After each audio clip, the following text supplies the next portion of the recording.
Hi YouTube, and welcome back to part 19 of Faceplates Advanced. We've covered faceplates in the previous videos, and just to go back to show you what we did before, we had a couple of faceplates here that we created on buttons, and all they do is they give you a message and they then close themselves down on exit. What we're going to do is something that would be a nice addition if it was possible. What I'm talking about is faceplates don't connect directly to your PLC or to your HMI. They're kind of an independent miniature screen that comes up, but they have no physical communications connection to your PLC or to your HMI. So what we're having to do is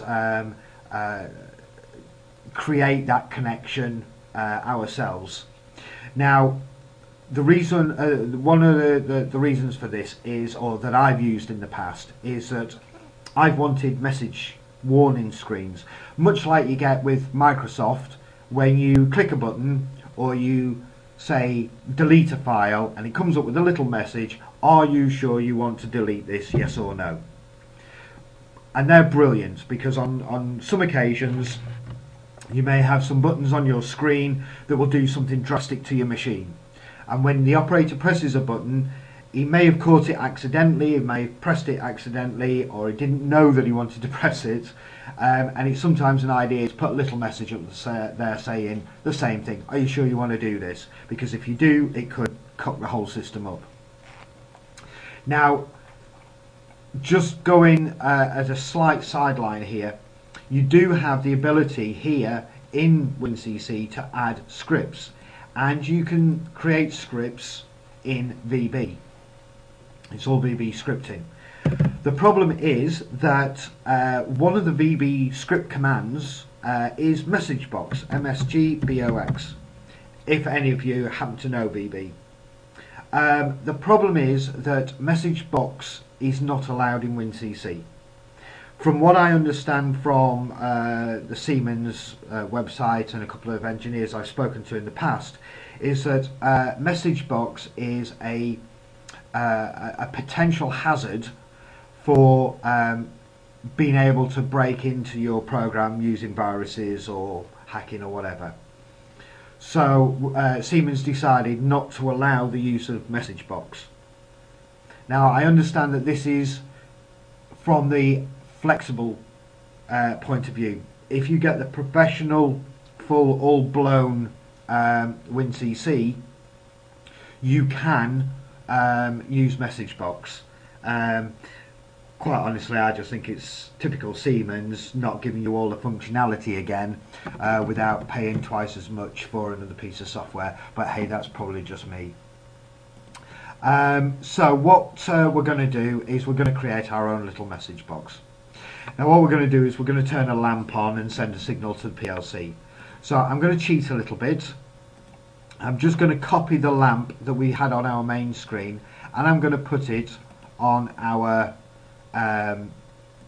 overview screen. I've also added on the main screen, I've added another button to get us to our overview screen, and on the overview screen a button for us to exit back to the main screen again.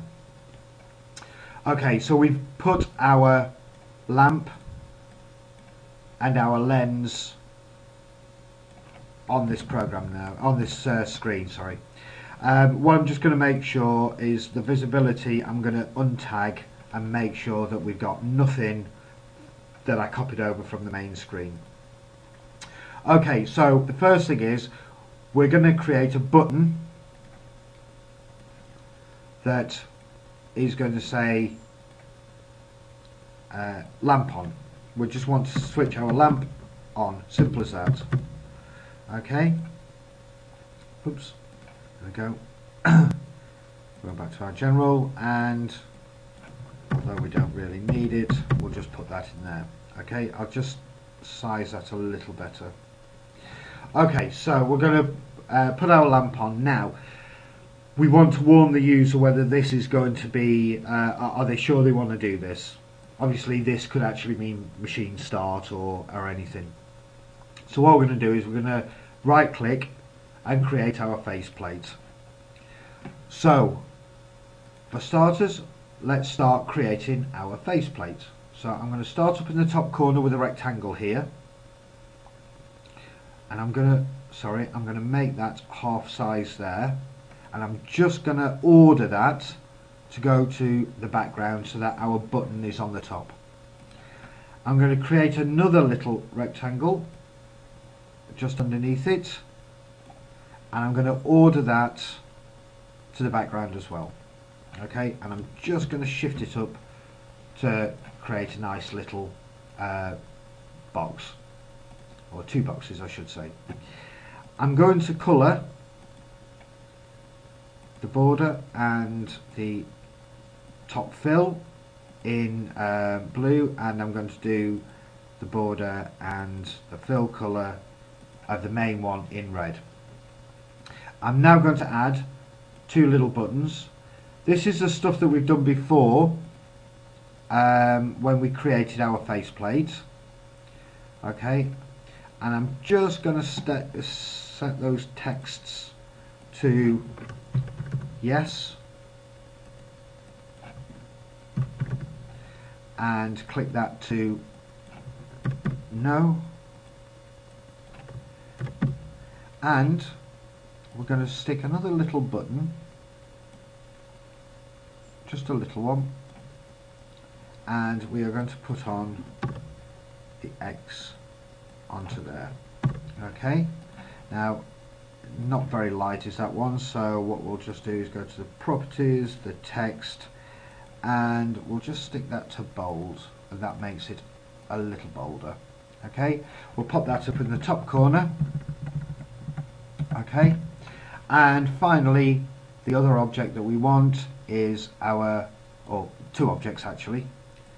We want, are you sure? Okay, again let's just set the text a little bigger. Let's make that about 16. Let's bold it up. Let's pop that over there, and we'll put ourselves in a little graphics view. Now notice here that our graphics view is white, and I am going to add in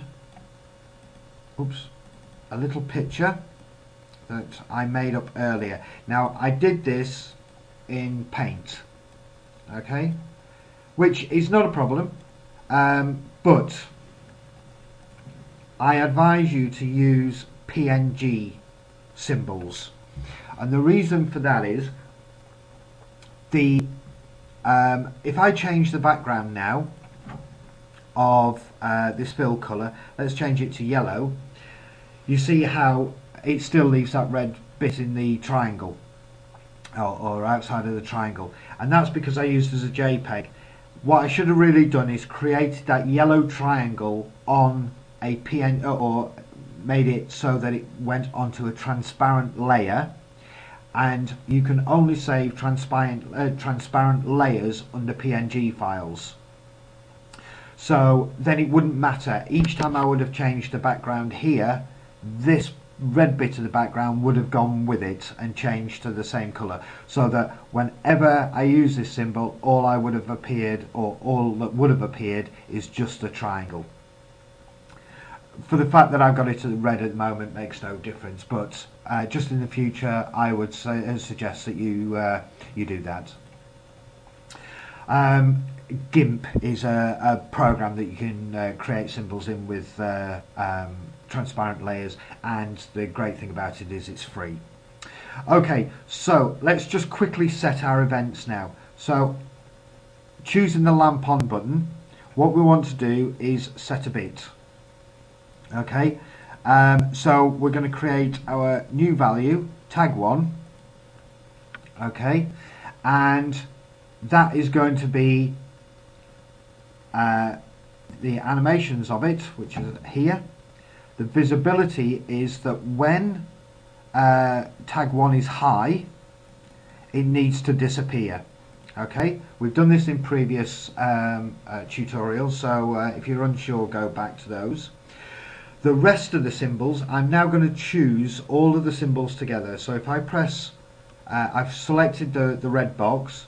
If I now press the shift, I can select all the other individual items except the lamp on. And what we're going to do is enable the visibility to all of those in one foul swoop. It saves me doing them individually. Okay, so let's just quickly run this and let's see if we've got everything to work correctly. We go to the overview screen, we go to our lamp on, and there our message box appears. Notice our lamp on button has gone. None of these do anything else at the moment. Okay, so let's just close that down. We're on our faceplate. Let's select our no buttons and our cross. Now what we need to do is set an event for these. So if either of those are clicked, again I'm using this multi selection again, so I can select two things and change both the sets of properties at the same time. We're going to reset the bit, which is going to be our tag 1. We're not going to do anything to the yes button just yet, that's for the next video. So if we now press our run, go to our overview screen, hit our lamp on, we have our message box appear, our lamp on button disappears. Yes at the moment does nothing, but if I click the cross, the message box disappears with nothing else happening. Check the no button, it does the same thing. Okay, so now we've got nothing happening, our lamp is still off, and our message box comes and goes when it should. Okay, that's the end of this video. What we'll do is we will start looking at what we do with this, which is when we click this button, how we get the messages across to the PLC and to the HMI screen. Okay, take care for now. I hope that's been helpful and useful. I'd appreciate it if you click the like button if you like, or the dislike if you dislike it, and if you have any comments or queries or questions, please don't hesitate to send me a message and I'll try and answer them as soon as possible. Okay, take care for now, and I'll see you on the next video.